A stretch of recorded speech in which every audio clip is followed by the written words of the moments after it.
My name is Pearl Brooks, and for my Girl Scout Gold Award project, I built Stations of the Cross at my old high school. So Stations of the Cross is a set of 14 images that are used as a meditation tool for meditating on the Passion of Christ. So each image is a different image on the path that Christ took on his way to being crucified.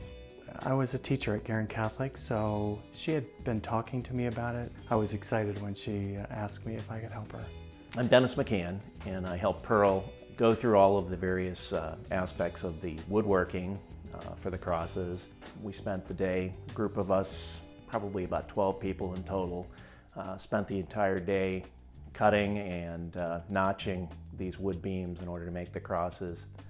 So I was just kind of on the periphery the whole time going, wow, this is a really big undertaking. I mean, it was a huge undertaking. I mean, getting a whole class to draw them and then the whole class to carve them, and then, I mean, it was really huge. It was really huge. This is Jesus Meets the Weeping Women of Jerusalem, and you can tell that a different student created this one just by the difference in style. It's a lot smoother. The faces aren't as clear, but that's also part of the beauty of this piece, is it could be anyone. For me, meditating on the stations just reminds me of ways that I can bring that kind of love into my life, and so I hope that it does that for other people. She's a good-natured young lady, very focused, knows what she wants to accomplish and will accomplish it.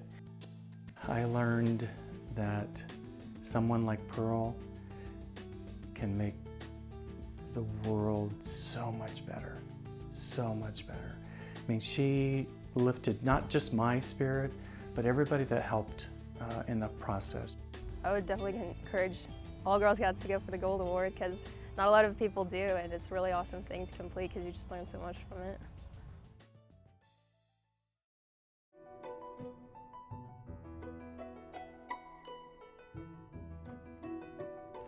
Three, two, one. I'm Chelsea, and for my Girl Scout Gold Award project, I did physics and patent law for 4th graders. I chose to do that because I'm interested in physics, and I've always thought that law was really interesting, and I wanted the challenge of trying to take something so complex as patent law and bring it down to a 4th grade level of understanding. On the days that we went to the community centers and the schools, I was there to help her sort of talk to the kids and really to sort of help out and keep everything organized. They had to use a paper cup and have the egg in there, and they had the option to use cotton balls, rubber bands, bubble wrap, straws, coffee filters, and string. They would write in their notebooks what materials they used, and as a patent attorney, I could take those materials and those descriptions and construct kind of a patent claim and make a certificate that looked kind of like an actual patent. And it had all the sorts of things on it that you would see in a real patent. And so we passed them out to the students.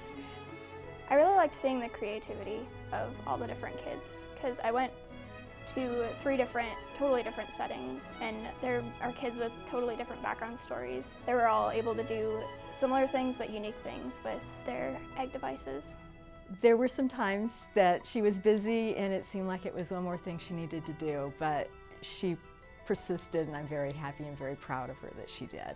She's touched so many lives with this project, and she's been so persistent and caring, and when I see her interacting with the students, it makes me feel really proud. Chelsea has always been sort of quiet. As we've been counselors and other things, having to become leaders, it's really helped Chelsea come out of her shell. I wanted to complete the Girl Scout journey because I've been in Girl Scouts since kindergarten, and I've seen friends leave it for various reasons, and I just wanted to go all the way through with it. Now I can be a lifetime Girl Scout and lead other girls to do the same things.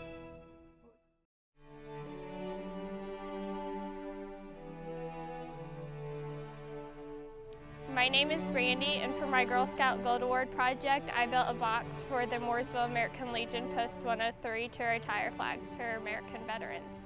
What they had been using to retire flags was a trash can. And I don't feel, as Brandi did not feel, that that really honors our vets the way that it should. And so when I started thinking, what could I do? It wasn't just get a better trash can. It was, let's build one. Let's not just put the American flag on it, but let's put sayings on it. Let's put soldiers on it. Let's put airplanes. Let's try to incorporate as much as we can into this box 4 flags.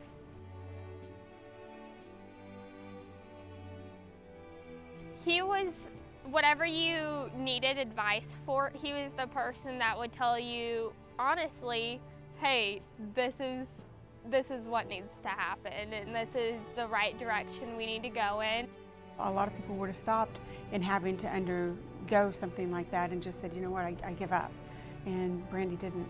After JJ passing, I felt like he was telling me, hey, you know, the only other person to do this project with you that would be great and phenomenal is Greg. I was afraid at first because I said, you know, JJ was the bomb. He was a great guy, and I knew there was no replacing JJ.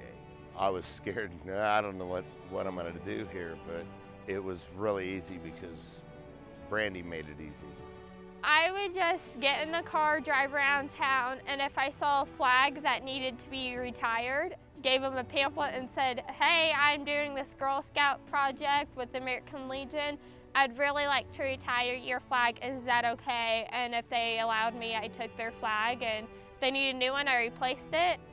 It shows the Legion, the community, the veterans, that our younger generation does care. There are good kids that really care about our country. The ability to lead, to care, to take a cause under your wing and make a difference, that's what changes the world. And that's what we want for our girls, for our daughters, and for our Girl Scouts.